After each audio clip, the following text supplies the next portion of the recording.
والتين والزيتون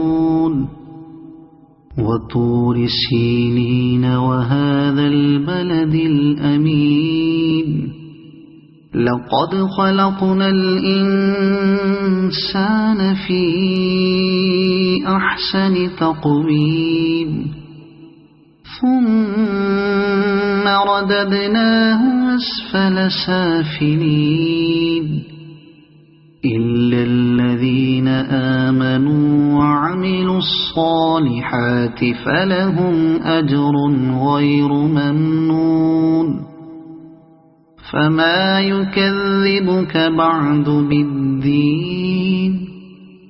أليس الله بأحكم الحاكمين صدق الله العظيم.